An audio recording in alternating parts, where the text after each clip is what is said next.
Welcome to the Obesity Medicine Podcast with your host, Dr. Rentea, board certified in internal medicine and obesity medicine.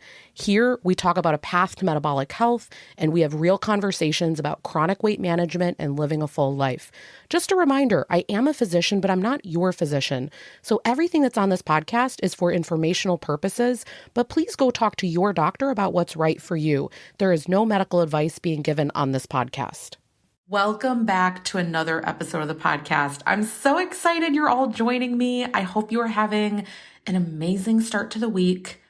I'm gonna call this part 2 because we're just hitting all the different common side effects. Like I shared in the last episode, these are the type of things that I really do deep dives with on my patients. We do workshops on this a little bit more practically. You hear this information, but how do you apply it so they have it in one place? And this is sort of the light version, if you would. And today I want to talk about nausea. So to give you background, again, you heard in the intro, but I'm an obesity medicine board certified physician, and there's pretty much, I want to say, no medication that we write within the anti-obesity medications that will not contribute in some capacity to nausea. And not everyone's going to experience this. I don't mean to say that any medicine we write, you're going to feel this way, but I'll give an example. Even naltrexone, which is part of Contrave, which is a medication we've had a long time, that can contribute a little bit to it. So there's a reason, for example, with that medicine that we titrate up over a few weeks the first month you're on it. And then same thing with the GLP-1 class of family. Again, those are medications like Zepbound, Wegovy, Mounjaro, Victoza, things like that. So when we are using these medications, because we are slowing down how quick food is moving, the motility, how quick food is moving through the stomach and the intestine, sometimes there can be some nausea associated with that. And that physically makes sense. Again, not everybody experiences it, but some do. And so what are things that we can do to mitigate that? So if we know that this is something that can happen and we can be a little bit strategic going into it, then that doesn't necessarily need to be the reality. So that's the thing I really want to stress, is that if we know what to expect and we know a little bit how to change things, then it will help us out greatly. So when I think about nausea, it's a little bit that I assume everyone has experienced this, but if you're privileged enough to not have experienced nausea in your lifetime, it's really a queasy stomach sensation where it just really doesn't feel good. And then the other thing I want to say that's interesting with nausea is that sometimes people can get a little bit sweaty and it can lead to other symptoms as well. So it's an interesting thing because it's not just, oh, my stomach feels upset, but it can become a little bit more, I use the word systemic, it can become a little bit more involved, and it can be quite debilitating because sometimes if the nausea is bad enough, you think, am I gonna vomit? And if anyone here has gone through pregnancies or times of having vomited a lot, you know that it's really hard to function in your day, at work, just all the things, okay? So realize when I'm talking about these topics, I just want to stress this again, and I say it in my podcast intro, but I need to harp on this a million times. You will always talk to your doctor first, okay? Repeat after me. I will always go talk to my doctor first. This is for general educational purposes. This is also not comprehensive, okay? So I'm not writing a dissertation paper right now when I put this out. These are just some things that came top of mind to me when I'm thinking about nausea. So the first thing when I think about this is, are you spacing out your food? So with these medications, it's really not going to work if you do a big lunch, a big dinner. Oftentimes that is going to create nausea for you because the meals are just too big. Even if, hear me with this, even if it's smaller than what you normally ate, it might still be too much for your body at this point. But you're in a catch-22 because you want a little bit of a calorie deficit. You a little bit need to be in a deficit for weight loss, but we don't want to be so much that we shut things down. And so you need to be spacing out your food because most people will not be able to eat these bigger meals at once. And so spacing it out is not only going to help with you not getting malnourished, but it's also going to help from a standpoint of you not getting nauseous. One of the most common things that I hear with people is that they get up in the morning, they're like, like that little kind of like stomach not feeling good, that nausea. And it's usually most classically the first 1 or 2 days after an injection. You are someone that is really experiencing side effects. If you have it day 3 and beyond, then again, I would look to your doctor for other things to get adjusted. But very commonly that first, especially if you're newly started on it or you're up titrating the dose. So first thing I would look at is, am I spacing out my food? And even if you're not hungry in the morning, if you're nauseous, can we have a bite or two of something? And oftentimes it's about finding what is that doesn't make me feel worse. Very bland foods oftentimes do a good job there. And it might even be, let's say it's so extreme where you might even just have like a bite of a cracker or like a little piece of bread or something like that might go down easiest for you. I will say in this scenario, I know this is going to sound like a strange time to have a chip, but sometimes if you're still trying to hit that protein goal, but you're dealing with this nausea, sometimes the Quest chips, they can be helpful in that scenario. So I'm just throwing out, or Quest has these little, they look like they're Cheez-Its, but they're cheddar crackers. And you will not want to eat the whole bag. Like, they're good, but you will not want to overeat it. So something like that, if you are really struggling with this. So spacing out your food, I want to recommend number one. And then in the morning, actually having something if you're struggling, because ironically in the past you thought, well, I'm nauseous, don't eat. But in these situations, it actually helps. The other thing I want to go over is that it actually matters the type of foods that you're eating and what you're doing. And when we talk about these medications, how we're like, we're not putting you on a diet and, we're going to worry about your nutrition from like a health standpoint, but we're not sitting there and like cutting all the things out. But this is a scenario where I need you to be a detective. So I talk a lot about using a nutrition log. And the reason I talk about this is that often if you are avoiding so much fried stuff or greasy or really high sugar foods, it's going to be really helpful. And so I want you to be a detective when this stuff is happening to think, I'll tell you the classic scenario. You have started on these meds or you've been on these meds a year, however long it is. And the classic scenario that I hear from patients is that they went out to eat at a Mexican restaurant and they thought they were making great choices, right? Like, they're not even sitting there feeling like they overate. But it's just, there's different oils and different things that were used. And then they spend that evening, they're so nauseous, maybe they even vomit. Again, vomiting is never normal. You always need to talk to your doctor. I'm going to briefly touch on that, but I want to tell you this is not routinely part of these meds. That's a problem. Please talk to your doctor. So what we're usually able to identify if there's this high level of nausea and it's acute, it's like what actually led to it. So fried food, greasy food, I'm just going to generalize here. Most people, that's when you're going out. I don't have patients that are like deep frying things. I mean, I practice in the Midwest. It's not culturally part of what we routinely do here. I'm in no way laying judgment if that's the way in which you eat. Just know that it can be contributing worse to the nausea. So those are things to look for. And then when I say high carbohydrate, high sugar foods, it might be that you thought, oh, it's going to be such a treat to have this piece of cake or to have this candy, and you actually don't feel good. So realize this is usually like a tripwire situation where a little bit you're okay with, but too much just doesn't agree with you. I have a patient where with pizza, it's like they can do a bite or two. Not that they're not going to eat other food. So I always have to really watch the words I'm using, but they will just notice that if it's a whole piece or two pieces, things like that, they're going to have a problem. Okay. The other thing that I want to go through is that oftentimes, obviously, hydration is important for everything all the time. I can't stress enough. If you're well hydrated, it's going to help avoid so many things. But oftentimes, if you're nauseous, you don't actually want to sit there and drink a bunch. So what I think can be really helpful is if you have a cold drink. So this might really be a time when you use some ice water. This might also be a time when you add some electrolytes to a fluid. So oftentimes the day after an injection, this is when people will use a ton of different products. And oh my Lord, have I been experimenting with these recently.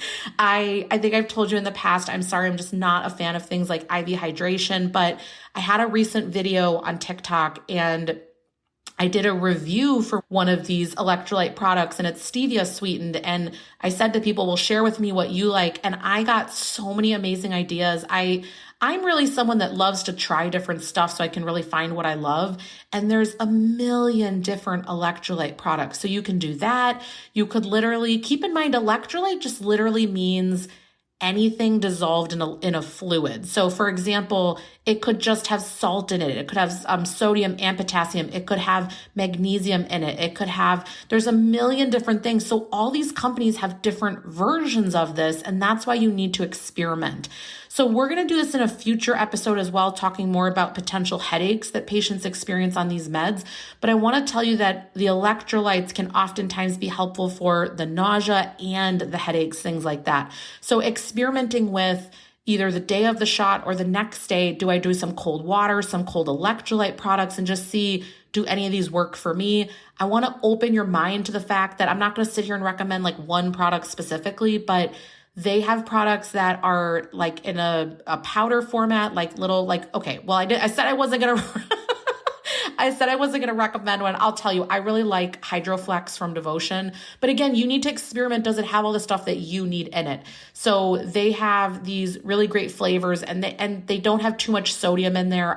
For me personally, I don't want to bloat. I don't want to get high blood pressure from the sodium, things like that. So that has 100 milligrams in it, but then they'll go all the way up to 1,000 if it's IV hydration. So what it has in it, is it a powder format, like in a little packet that you open? Some of them are already prepared in a liquid form, and then some of them are in a bottle. I want to tell you one that I've been just shocked. Like, I would have never expected that I would like this, but there's the Ghost company, like Ghost. I think they're new, because I mean, if they were known before, I didn't know they existed, but I had seen them advertised a lot as a protein brand product.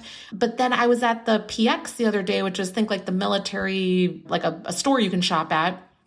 And they have these hydration drinks that, think like Body Armor or, other things that you would buy already in a prepared bottle. And I loved their flavors. I think they have 4 flavors total, but there were only 3 at that store. I bought all 3 of them. One was like an orange flavor. The other one was kiwi strawberry. And then there was a Sour Patch Kids flavor, and it was, I think, red berry. That one was actually my favorite. But if you've listened to this podcast long enough, that I love Sour Patch Kids. So actually, the reason I bought the drink to begin with, this Ghost brand, the hydration drinks, it's because I was in the PX. I always go look where the protein bars are in the drinks and just kind of see, like, what do they have? So this was for sure new, because I know that they didn't have their the products even as of like a week ago. And I'm looking there and I see how it said caffeine free on the bottle. And I think, hallelujah, I'm so sick of these drinks where there's hidden, 100 milligrams of caffeine in them. So it was caffeine free. And what was the other thing? Oh, and then the Sour Patch Kid part. I was like, okay, I got to try it.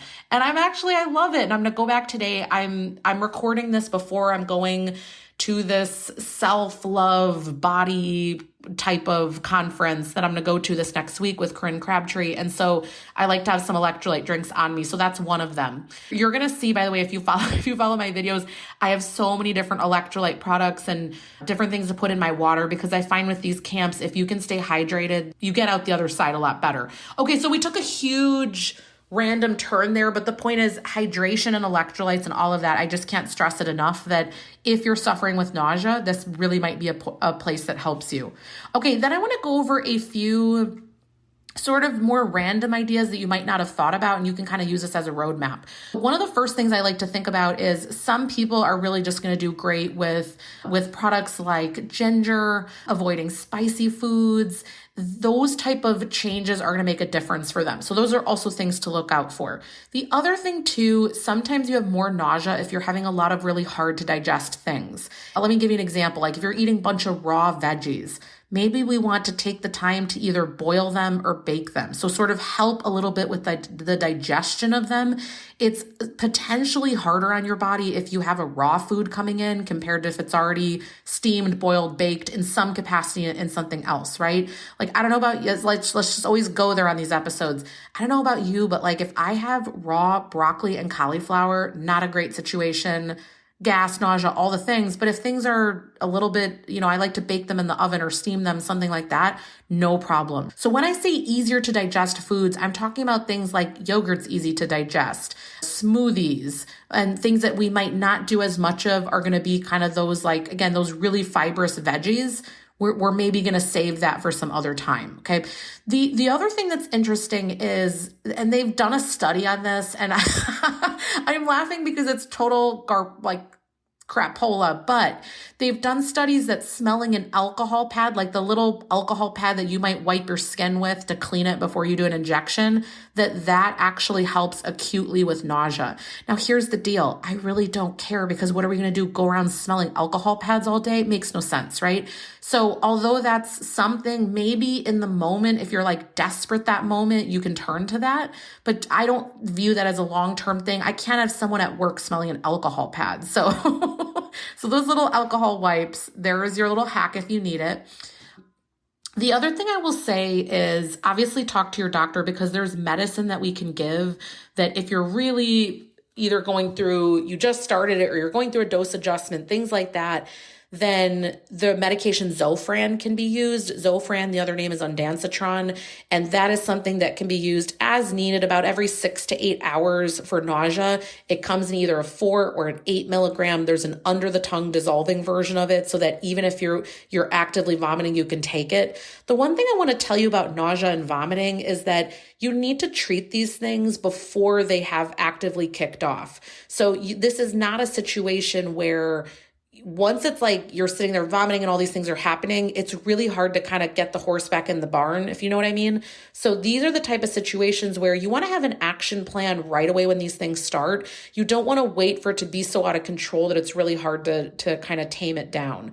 So, okay, so that's you can talk to your doctor. Why do we not just write Zofran willy-nilly? Long-term continuous use of Zofran has some pretty serious side effects. It's not necessarily the case if you're using it kind of just here and there, like every so often, every few weeks, I need 1 or 2. That is different than every day, 3 times a day. Most doctors will say, well, what's going on that we're needing that? That's not a medication then for you if truly none of these other parameters can be changed and you're needing to do that.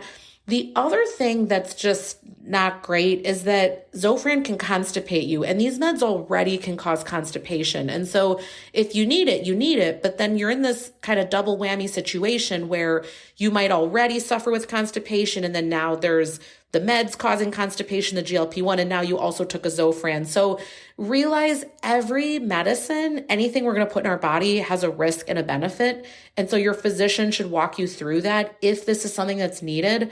I want to do everything in the world before we're adding another medication to you. So if you need it, I'm going to write for it. If you need it as a backup, no problem.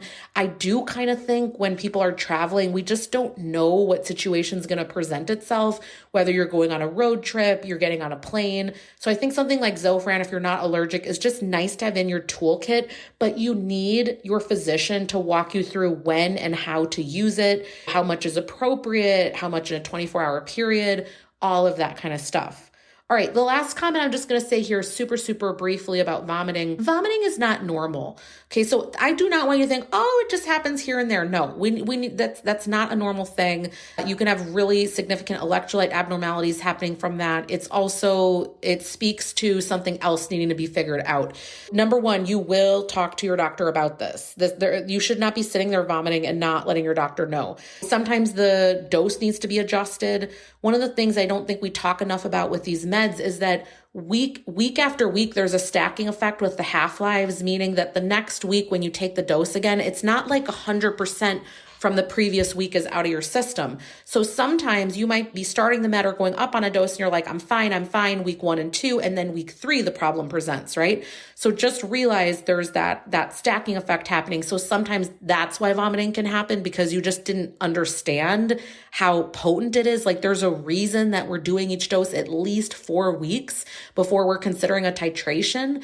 But when we're looking at vomiting, so let's assume that you're not newly on a medicine, or you didn't just increase the dose, things like that. Sometimes it's literally that people, they have not learned yet on the med that they can't eat that fast and they might have eaten too much. Or again, they're at a restaurant where the food was more fried or greasy than normal.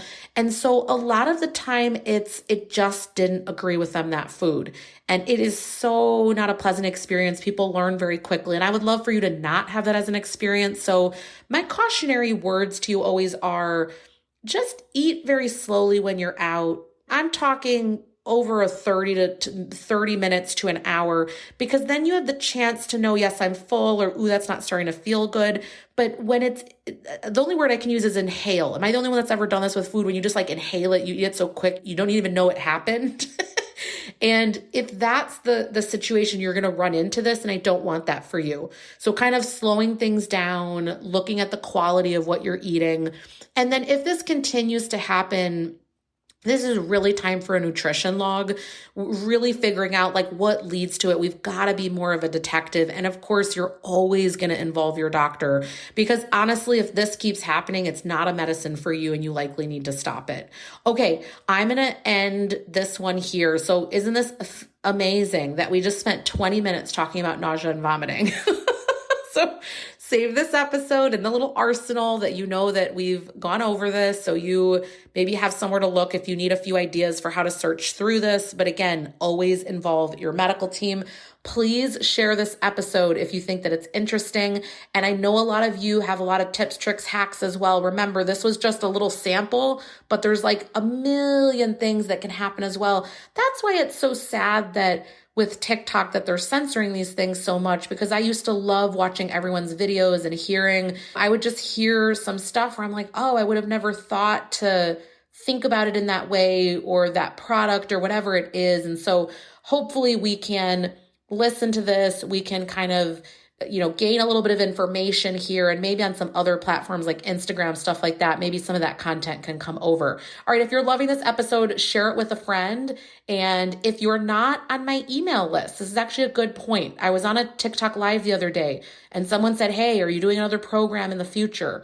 And I want to tell you the best way in September here, this program that I'm going to do coming up, it's a 12-week small group thing that I'm doing, lots of just us being in community and being able to connect weekly, and in between with a chat thread, and being able to just really help support each other and kind of work through some of these things in a small group, a kind of intimate way. The best way is to be on my email list. If you go to Rentea Clinic, Rentea clinic.com, literally just scroll to the bottom of the page. You don't need to go searching on the website anymore. We have fixed it to be right on that first page. So again, renteaclinic.com, scroll to the bottom and there's hey, you want updates? You want to be on our email list? Remember, we are not emailing you all the time. We will email you only every Monday with when the podcast is out, what the topic is. And then when it gets closer to that time, we'll send you a few, not many, we'll send you a few emails to let you know about that opportunity if you're interested. All right, have an amazing rest of the week, and we will talk soon. That marks the end of today's episode. But if you're newer to the podcast, I want to tell you about something that we have, and it's a free podcast roadmap. So this is perfect for any of you that are listening where you want to be directed to very specific episodes. So let's say that you are just starting out and you want to know, what should I do right when I start on the medications? Or you're experiencing certain side effects on the GLP-1s, or you want to know what to do if you're in a plateau, or if emotional eating is taking over, or if hunger levels are high. So we have many different categories of episodes that we've talked about, because there's a lot at this point. So if you want to be able to navigate that very easily, we have it broken down by category, and also the episodes that are there, and we hyperlink to everything. So you can just click on it and find the episode, easy peasy. If you want that, you can go to renteaclinic.com/podcast roadmap. We'll have it linked right here underneath the show notes where you're listening. And you can go ahead and get that free resource so that it makes it easy for you to navigate, because I know that it's really hard when someone has an established podcast. I am such a podcast fiend. I'm listening to podcasts all day long. And when I find one that I love, but there's a lot that are out there, I am so lost. So I hope that you enjoy this free podcast roadmap. Again, the link to get to that is going to be renteaclinic.com/podcast roadmap. I hope this is helpful, and let me know if you have any questions.